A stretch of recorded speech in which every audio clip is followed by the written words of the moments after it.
at ng Espiritu Santo. Amen. Ang pagpapala ng ating Panginoong Hesus Kristo, ang pag-ibig ng Diyos Ama, at ang pakikipagkaisa ng Espiritu Santo, naway sumainyong lahat. At sumaiyo rin. Mga kapatid, tinipon tayo bilang mga kaanib na angkan ng Diyos, kaya dumulog tayo sa maawaing Panginoong nagpapatawad ng lubos. Sinugong tagapagpagaling sa mga nagsisisi, Panginoon, kaawaan mo kami. Panginoon, kaawaan mo kami. Dumating na tagapag-anyayang mga makasalanay magsisi, Kristo, kaawaan mo kami. Kristo, kaawaan mo kami.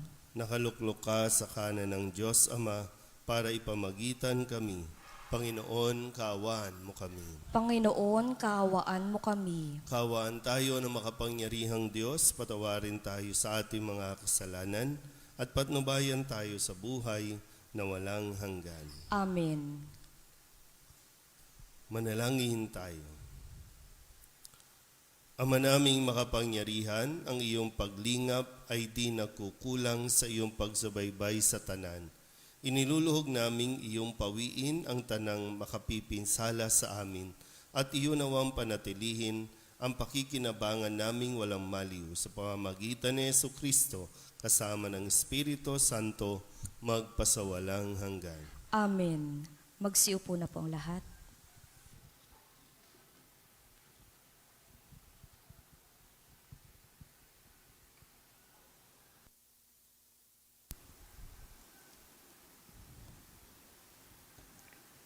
Pagbasa mula sa ikalawang sulat ni Apostol San Pedro.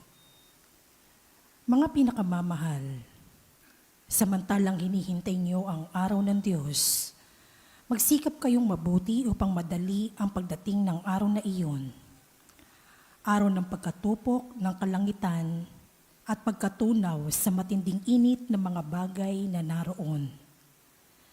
Ngunit ayon sa pangako ng Diyos, naghihintay tayo ng mga bagong langit at ng bagong lupa na paghaharian ng katarungan.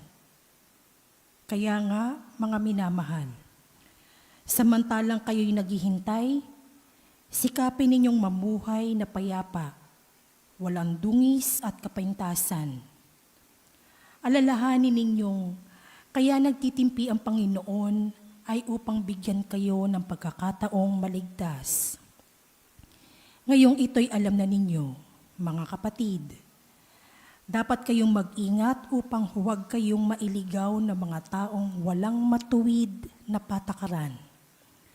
Sa gayon, hindi kayo matitinag sa inyong mabuting kalagayan. Ayon sa kagandahang loob ng Diyos, magpatuloy kayo sa paglago sa kabutihan at sa pagkilala sa ating Panginoon at tagapagligtas na si Jesucristo. Sa Kanya ang kapurihan, ngayon at magpakailanman. Amen. Ang salita ng Diyos. Salamat sa Diyos. Salmong tugunan ng ating pong itutugon. Poon amin kang tahanan, noon ngayon at kailanman. Ulitin po natin. Poon amin kang tahanan, noon ngayon at kailanman. Wala pa ang mga bundok, hindi mo pa nilalang, hindi mo pa nililikha itong buong daigdigan. Ikaw noon ay Diyos na, pagkat ika'y walang hanggan. Tugon. Poon aming kang tahanan, noon ngayon at kailanman. Yaong taong nilikha mo'y bumalik sa alabok, sa lupa'y nagbabalik kapag iyong iniutos. Ang sanlibong mga taon ay parabang isang araw. Sa mata mo, Panginoon, isang kisapata lamang, isang saglit na magdamag na ito ay dumaraan. Tugon. Poon aming kang tahanan, noon ngayon at kailanman. Buhay namin umaabot ng 70 taong singkad. Minsan na may umaabot na 80, kung malakas. Yaong buong buhay mo nami sakbibi ng dus at hirap. Pumapanaw pagkatapos dito sa sang maliwanag. Tugon. Poon aming kang tahanan, noon ngayon at kailanman. Kung umagay ipadama yaong wagas mong pag-ibig, Sa buong buhay namin may galak ang aming awit. Ipakita sa lingkod mo ang dakila mong gawain. At sa sunod naming lahi, ipadama ay gayon din. Tugon. Poon aming kang tahanan, noon ngayon at kailanman. Magsitayo po ang lahat.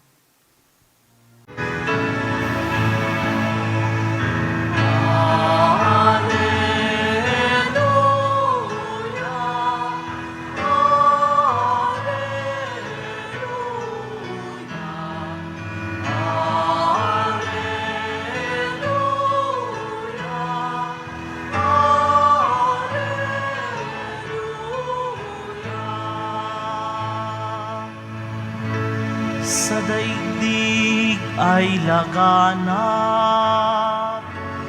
liwanag na sumisikat, salitang buhay ng lahat. Alleluia, Alleluia.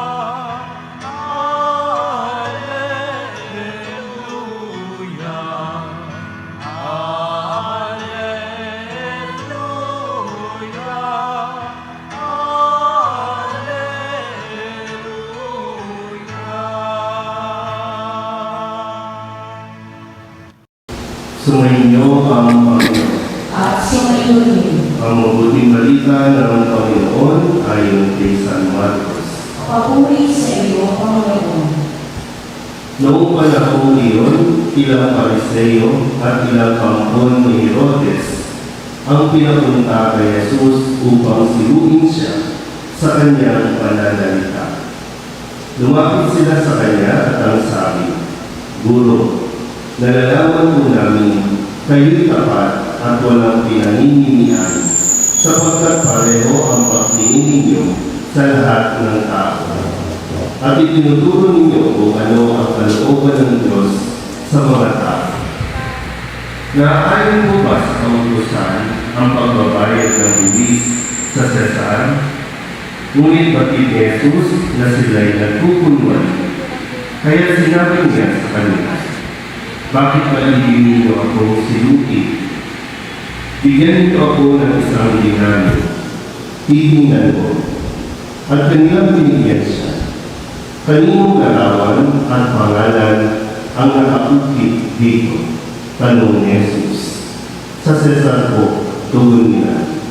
Sinabi ni Jesus, ibigay ninyo sa Cesar ang sa Cesar, at sa Diyos ang sa Diyos. At sila'y namahal sa kanya. Ang mabuting balita ng Panginoon. Pinupuri ka namin, Panginoon sa Kristo. Isang mapagpalang umaga po sa inyong lahat. Ngayon po ay Martes na ikasyam na linggo sa karaniwang panahon. Napakahalaga po na tayo ay marunong magkaroon ng tinatawag na discernment, yung mas malalim na pagninilay o malalim na pagkunawa sa mga bagay na atin pong nararanasan o kaya naman mga narinig. Hindi tayo pwedeng padalos-dalos, hindi tayo pwedeng maging yung very reactive tayo sa mga comments o mga ipinopost, hindi tayo pwedeng agad-agad ay nagre-react nang hindi muna tayo nagninilay.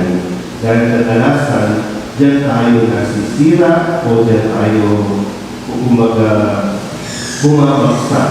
Yung bigla na lang tayo nagre-react nang hindi muna natin ito maaaring pinukonsulta, hindi muna natin ito ipinagtatanong o i-verify man lang. Kaya sabi ni San Pedro, di ba, mag-ingat kayo sa mga para hindi kayo mailigaw ng mga taong, di ba, nag-aakala na para sa kabutihan natin yung kanilang sinasabi, pero ikinasasama pala natin. Kaya sa Ebanghelyo, ito yung ginawa, no? Alam ni Jesus at yung mga lumalapit sa Kanya ay umuhuli lang, no? Hinuhuli lang si Jesus base sa kanyang sasabihin, kaya nga derechahan din niya sinabi o sinagot yung kanilang tanong, no? At sinabing, bakit gusto niyo kong siluin tungkol dito sa usapin ng pagbabayad ng buwis? Kasi ang mga Hudyo galit sa Roma o sa imperyo ng Roma. At ang imperyo ng Roma ay pinagbabayad ng buwis ang lahat ng nasasakupan, kabilang na ang mga Hudyo na kanila ring nasakop. So kapag sinagot ni Jesus, hindi dapat, hindi lalabas na siya ay nagre-rebelde sa pamahalaang Romano.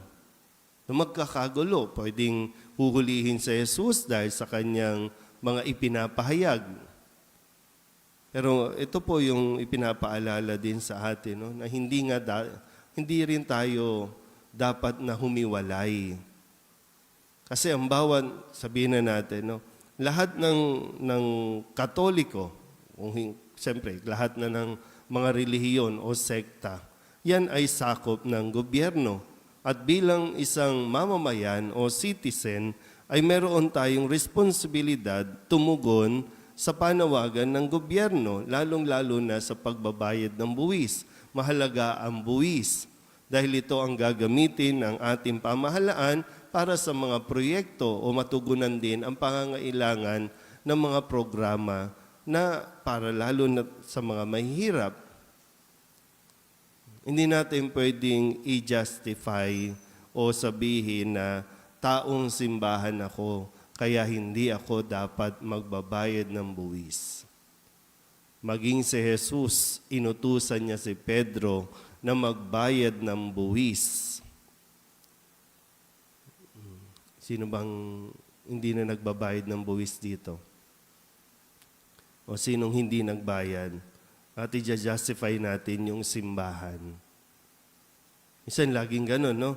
Pag matatapakan ka o masasagasaan ka, either sa pera man yan o sa ating pong paniniwala, ang pinakahuli nating sinasabi, magkahiwalay ang simbahan at ang gobyerno. Kaya nga, sa pagninilay ng ating simbahan, isa sa mga mainit na usapin ngayon ay, bakit ba nakikialam ang simbahan sa usapin ng divorce?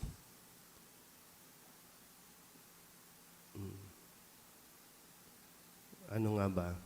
Kayo ba? Bakit ba? Alam niyo ba yun?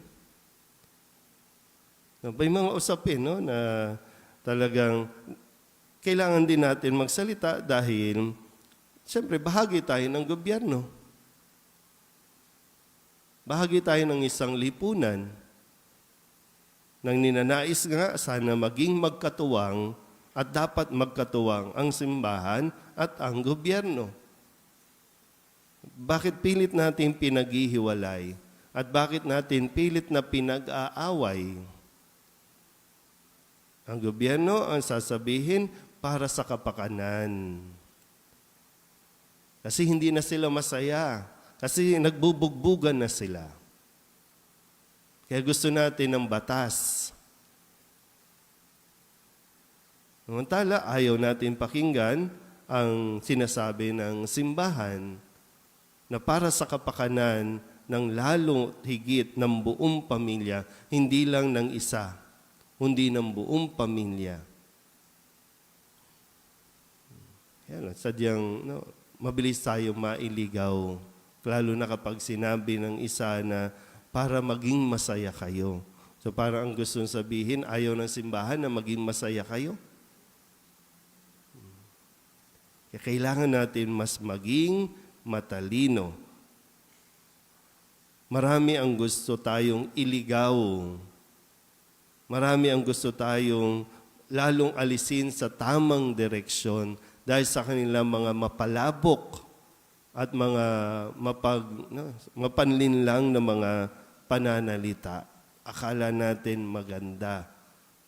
Pero lalo nating ikinapapahamak ito.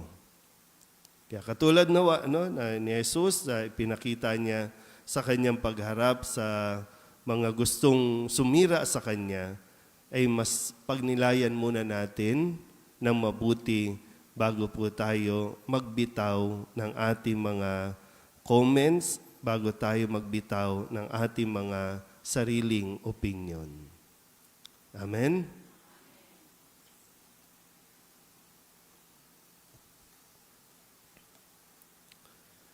Nabubuhay ang mga Kristiyano sa dalawang dimensyon, mamamayan ng lungsod ng Diyos at mamamayan ng lungsod ng mundo.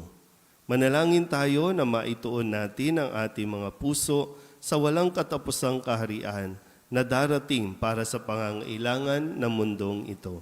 Ang ating pong itutugon, Panginoon, dinggin mo ang aming panalangin. Panginoon, dinggin mo ang aming panalangin.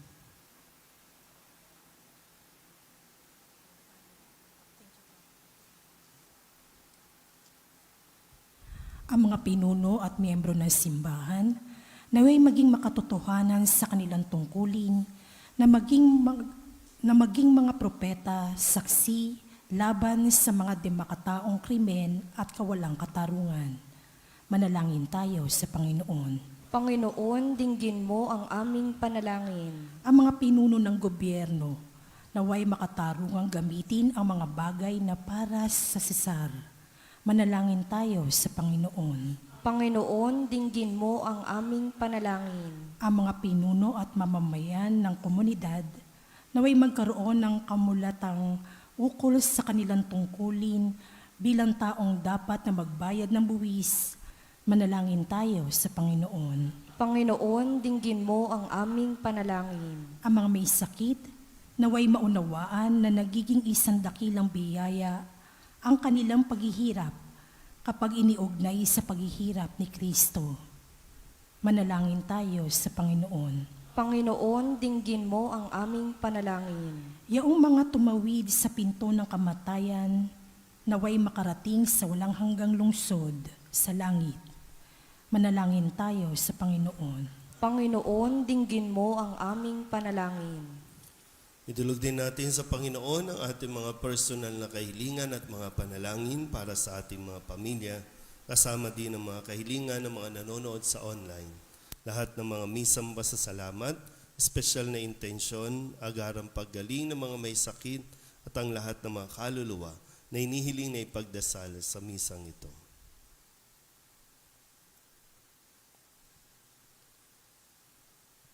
Ang lahat ng ito iniiling namin sa ngalan ni Kristong aming Panginoon. Amen.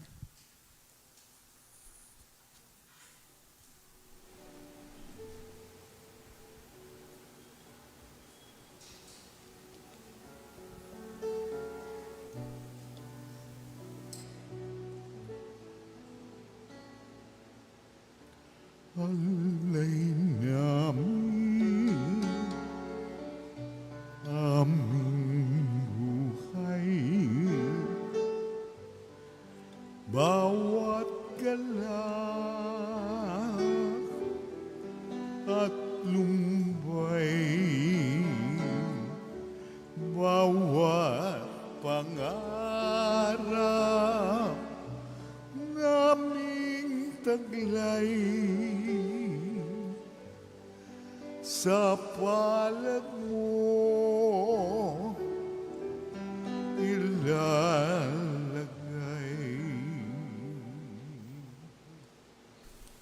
Manalangin kayo mga kapatid upang paghahain natin ay kalugdan ng Diyos sa mga makapangyarihan. Tanggapin nawa ng Panginoon itong paghahain sa iyong mga kamay, sa kapurihan niya at karangalan, sa ating kapakinabangan at sa buong sambayanan niyang banal. Ama naming lumikha sa iyong katapatan, kami nagtitiwala ngayong ang mga alay ay aming inihanda at inihahain dito sa banal mong dambana.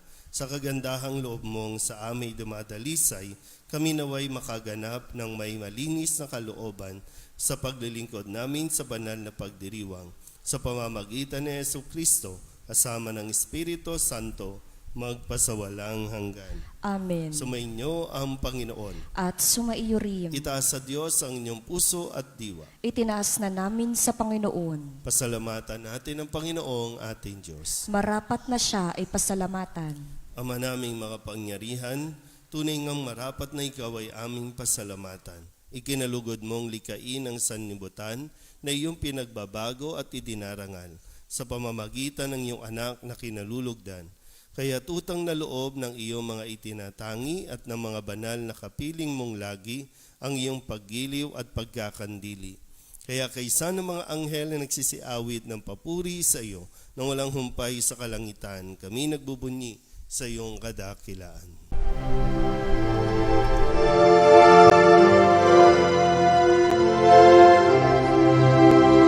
Santo, Santo, Santo, Panginoong Diyos makapangyarihan, napupuno ang langit at lupa ng kalwalhatian mo. Hosana sa kaitaasan, pinagpalang na paririto sa ngalan ng Panginoon. Hosana sa kaitaasan.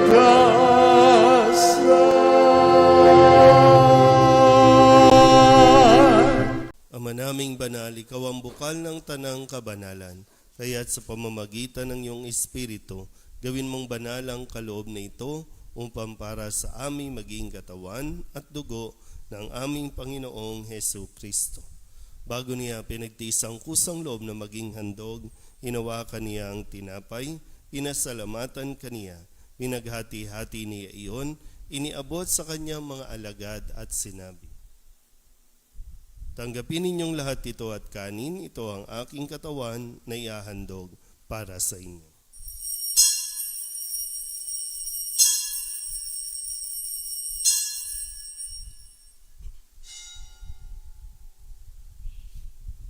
Gayun din naman ang matapos ang hapunan, hinawakan niya ang kalis, muli kaniyang pinasalamatan. Iniabot niya ang kalis sa kanyang mga alagad at sinabi, "Tanggapin ninyong lahat ito at inumin. Ito ang kalis ng aking dugo, ng bago at walang hanggan tipan. Ang aking dugo na ibubuhos para sa inyo at para sa lahat, sa ikapagpapatawad ng mga kasalanan. Gawin ninyo ito sa pag-alaala sa akin."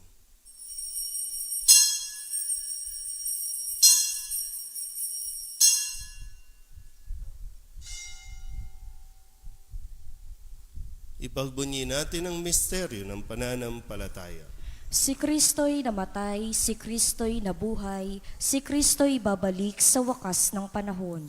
Ama, ginagawa namin ngayon ang pag-alaala sa pagkamatay at muling pagkabuhay ng inyong anak. Kaya tiniaalay namin sa iyo ang tinapay na nagbibigay buhay at ang kalis sa magkakaloob ng kaligtasan. Kami nagpapasalamat dahil kami iyong minarapat na tumayo sa harap mo para maglingkod sa iyo. Isinasamo namin kami magsasalo-salo sa katawan at dugo ni Kristo ay mabuklod sa pagkakaisa sa pamamagitan ng Espiritu Santo. Ama, lingapin mo ang iyong simbahang laganap sa buong daigdig. Puspusin mo kami sa pag-ibig kay San Leon na aming Papa at ni Jose na aming Obispo at ng Tanang Kaparian. Alalahanin mo rin ang mga kapatid naming nahimlay na may pag-asang sila'y muling mabubuhay, gayon din ang lahat ng mga pumanaw. Kawaan mo sila at patuloyin sa iyong kaliwanagan. Kawaan mo at pagindapating kaming lahat na makasalo sa iyong buhay na walang wakas. Kaysa ng mahal na Birhen Maria na ina ng Diyos, ng kabiyak ng puso niyang si San Jose. Kaysa ng mga apostol at ng lahat ng mga banal na namuhay dito sa daigdig ng kalugod-lugod sa iyo. May pagdiwang nawa namin ang papupuri sa ikararangal mo sa pamamagitan ng iyong anak na aming Panginoong Hesu Kristo. Sa pamamagitan ni Kristo, kasama niya at sa Kanya, ang lahat ng parangal at papuri ay sa iyo, Diyos Amang makapangyarihan, kasama ng Espiritu Santo, magpasawalang hanggan. Amen. Amen.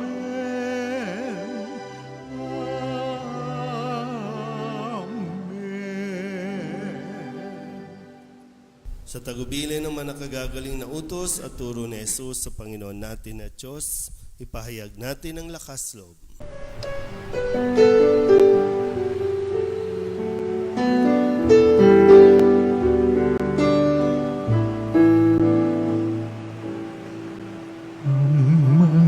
namin sumasalang ka, sambahin ang ngalan mo, mapasamin ang kaharian mo, sundin ang loob mo dito sa lupa para ng sa langit. Bigyan mo po kami ngayon ng aming kakanin sa araw-araw at patawarin mo kami sa aming mga sala para ng pagpapatawan namin sa nagkakasala sa amin. At huwag mo kaming ipagdulot sa tukso, at yadya mo kami sa lahat ng masama. Hinihiling namin kami iadya sa lahat ng masama, pagkalooban ng kapayapaan araw-araw, iligtas sa kasalanan, at ilayo sa lahat ng kapahamakan, samantalang aming pinananabikan ang dakilang araw ng pagpapahayag ng tagapagligtas naming sa Hesu Kristo. Sapagkat iyo ang kaharian at ang kapangyarihan at ang kapurihan magpakailanman. Amen. Panginoong Hesu Kristo, sinabi mo sa iyong mga apostol, kapayapaan ang iniiwan ko sa inyo, aking kapayapaan ang binibigay ko sa inyo. Tunghayan mo ang aming pananampalataya at huwag ang aming mga pagkakasala. Pagkalooban mo kami ng kapayapaan at pagkakaisa ayon sa iyong kalooban, kasama ng Espiritu Santo, magpasawalang hanggan. Amen. Ang kapayapaan ng Panginoon ay laging sumainyo. At sumaiyo rin. Mabigayan po tayo ng kapayapaan sa isa't isa.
Ito ang kordero ng Diyos. Ito ang nag-aalis ng kasalanan ng sanlibutan. Mapalad ang mga inaanyayahan sa kanyang piging. Panginoon, hindi ako karapat-dapat na magpatuloy sa iyo, ngunit sa isang salita mo lamang ay gagaling na ako.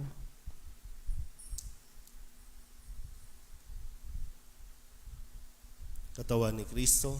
Amen.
Manalangin tayo. Ama naming mapagmahal, pagharian mo sa iyong Espiritu kaming pinapakinabang mo sa katawan at dugo ni Kristo upang di lamang sa pagsasalita kundi rin naman sa pagsasagawa. Ikaw ay aming maipagdangal at maging marapat kaming makapasok sa kaharian mo sa kalangitan. Sa pamamagitan ni Jesucristo kasama ng Espiritu Santo, magpasawalang hanggan. Amen. Sumainyo ang Panginoon. At sumaiyo rin. At pagpalain kayo ng makapangyarihang Diyos, Ama at Anak at Espiritu Santo. Amen. Tapos ng banal na misa, humayo tayo sa kapayapaan ni Kristo. Salamat sa Diyos. Magandang umaga po.